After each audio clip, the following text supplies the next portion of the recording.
আজ আমরা সরল সুদ চ্যাপ্টার শুরু করব। সরল সুদ মানে কি? আচ্ছা, এই চ্যাপ্টারে আমরা যেটা শিখব, আসল বা মূলধন, এটাকে আমরা লিখবো পি দিয়ে, প্রিন্সিপাল।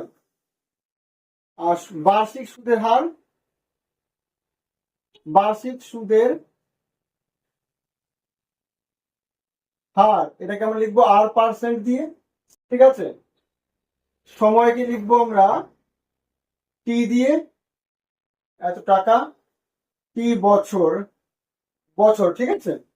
আর সুদকে লিখবো আই দিয়ে,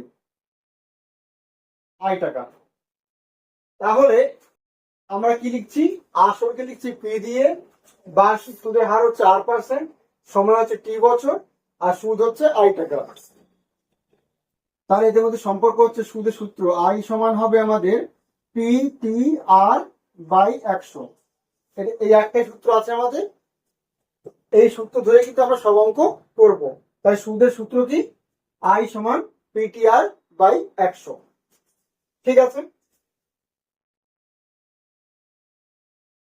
তাহলে আমাদের কোষে দেখি 2 এক দাগ কি বলছে? দুই বন্ধু একসঙ্গে একটি ছোট ব্যবসা চালানোর জন্য বার্ষিক 12% সরল সুদের হারে একটি ব্যাংক থেকে 15,000 টাকা ধার নেন। 4 বছর পরে ওই টাকার জন্য তাদের কত টাকা সুদ দিতে হবে? সুদ চেয়েছে। তাহলে আমরা দেখি কি আছে এখানে। এখানে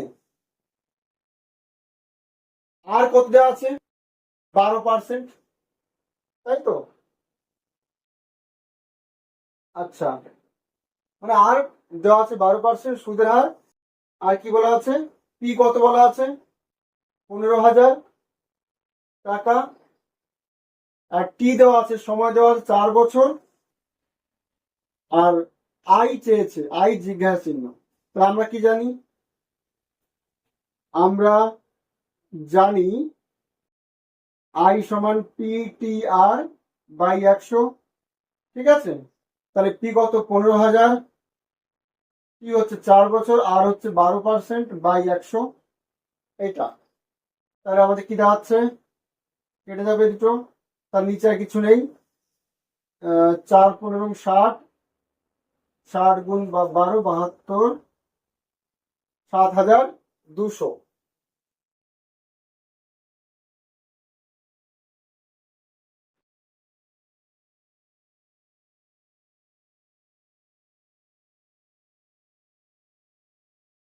তাহলে অতএব সুদ কত আসলো আমাদের?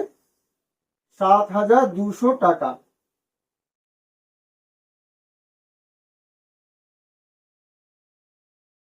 দুই দাগ কি বলছে? 2005 সালের 1 জানুয়ারি থেকে 27 মে পর্যন্ত বার্ষিক 6% সরল সুদের হারে 2,000 টাকার সুদ কত হবে? তাহলে এখানেও সুদ চেয়েছে। আচ্ছা, এখানে আর কত? আর হচ্ছে 6%। তারপরে পি কত? 2,000 টাকা সুদ চেয়েছে। আর টাইম মানে সময় কত? 2005 সালের 1 জানুয়ারি থেকে 27 মে। তাহলে 1 জানুয়ারি থেকে 27 মে পর্যন্ত কয়দিন হয়? 1 জানুয়ারি মানে জানুয়ারি মাসে কয়দিন হয়? আমাদের জানুয়ারি মাসে হয় 31 দিন। ফেব্রুয়ারি মাসে 28 দিন হবে, কারণ 2005 সাল লিপ ইয়ার না। আর একমাত্র লিপ ইয়ার হলে পরে 29 দিন হয় ফেব্রুয়ারি মাসে। তাহলে এই কারণে আমাদের 28 দিন হবে এখানে। জানুয়ারি, ফেব্রুয়ারি, মার্চ। মার্চ মাসে কত হয়? আমাদের দেখো, জানুয়ারি 31, ফেব্রুয়ারি 28, মার্চ 31, এপ্রিল 30, জানুয়ারি, ফেব্রুয়ারি, মার্চ, এপ্রিল, মে। 27 মে, 27 মে পর্যন্ত বলছে। তাই 27 মেতে আমরা টাকা তুলবো। তাহলে ওই দিনের আমাদের সুদ দেবে না ওরা নিশ্চয়ই। তাহলে 26 মে অব্দি আমাদের সুদ হবে, অর্থাৎ মে মাসের 26 দিন। ক্লিয়ার? তাহলে এত দিন। তাহলে কত আসছে যোগ করলে? 6 আর 1 7, 7 আর 8 15, আর 1 16 6, হাতে 1, 1 আর 2 3, 3 আর 3 6, আর 3 9, আর 2 11, আর 3 14। 146 দিন, কিন্তু আমাদের সুদটা সবসময় বছরে কাউন্ট হয়। তাহলে এক দিনকে বছর করলে কতদিনে এক বছর হয়? 365 দিনে। তাহলে 365 ভাগ হবে। তাহলে এটা হলো আমাদের টাইম। তাহলে তিনটে পেয়ে গেছি। দেয়ারফর আই সমান কি? PTR by 100। PTR by 100। তাহলে কত হবে? পি কত? 2000 টাকা। পি হচ্ছে আমাদের 146 বাই 365 ইন্টু আর হচ্ছে আমাদের 6% বাই 100। 2 শূন্য কেটে গেল। 5 দিয়ে কাটবো। 4 5 20। 5 দিয়ে কাটলে 5 7 35, 1 থাকে। 3 5 15। 73 দিয়ে কাটলে 73 দুগুণী 146। তাহলে 4 দুগুণী 8, 6 8 48। অতএব সুদ 48 টাকা। ঠিক আছে।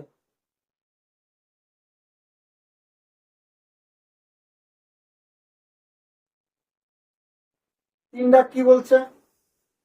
বার্ষিক 8.13% সরল সুদে 960 টাকা 1 বছর 3 মাসের সবৃদ্ধি মূল কত হবে নির্ণয় করে। সবৃদ্ধি মূল বা সুদ আসল মানে হচ্ছে সুদ আর আসলের যোগফল। এটাকে বলা হয় সুদ আসল বা সবৃদ্ধি মূল। ঠিক আছে। তাহলে এখানে সুদ আসল চেয়েছে, তাহলে আগে সুদ বার করবো, তারপরে তার সাথে আসল যোগ করে দেবো আমরা। তাহলে এখানে আর কত বলেছে? এত পার্সেন্ট, দ্যাট ইজ 324 আর 1 25 বাই 3%। 960 টাকা। পি কত বলেছে? 960 টাকা।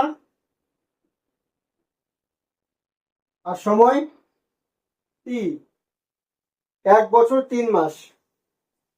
1 বছর 3 মাস মানে 3/4 ভাগের মাসকে বছর করলে 12 দিয়ে ভাগ। ঠিক আছে। আমরা টোটালে বছরে রাখবো। তাহলে 3 মাস মানে 3/12 বছর। তাহলে 1 বছর 1 পূর্ণ 3/12 বছর, অর্থাৎ 1 পূর্ণ 1 4, অর্থাৎ 4 কে 4 একে 5/4 বছর। ঠিক আছে। তাহলে এখানে আই কত হবে? Therefore I equal to P T R by 100। তাহলে পি কত আছে আমাদের এখানে? 960। আর টি হচ্ছে আমাদের 5/4, আর হচ্ছে 25/3/100। তাহলে 0 0 কেটে গেল। 3 দিয়ে কাটবো এটাকে আমরা। 3 3 9, 3 দুগুণী 6। 5 দিয়ে কাটবো এটাকে। 5 দুগুণী 10। আর 2 দিয়ে এটা কেটে দেবো আমরা। 16 দুগুণী 32। ঠিক আছে। আর এই 4 দিয়ে 16 কাটবো। 4 4 16। তাহলে আর কিচ্ছু নেই। 4 25 100। তাহলে সুদ হলো আমাদের 100 টাকা। অতএব সবৃদ্ধি মূল কত হবে? সুদ আসল, সুদ 100 পেয়েছি, আর আসল 960, দ্যাট ইজ 1060 টাকা। এটা হবে আমাদের সুদ আসল বা সবৃদ্ধি মূল।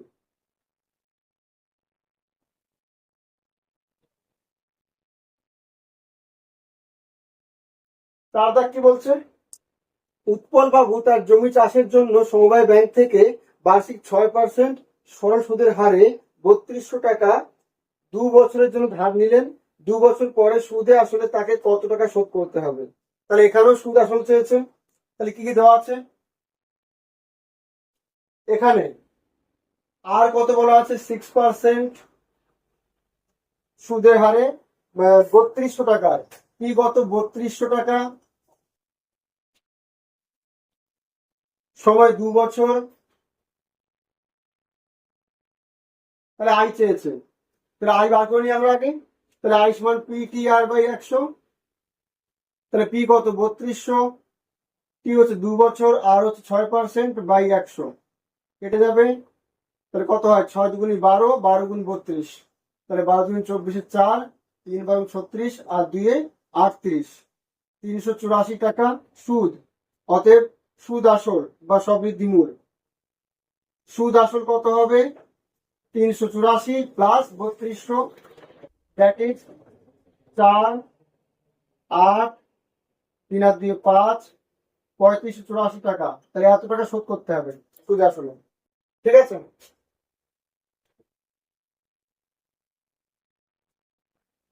5 দাগ কি বলছে? বার্ষিক 5.25% সরল সুদের হারে শোভাদেবী একটি ব্যাংকে কিছু টাকা জমা রাখেন।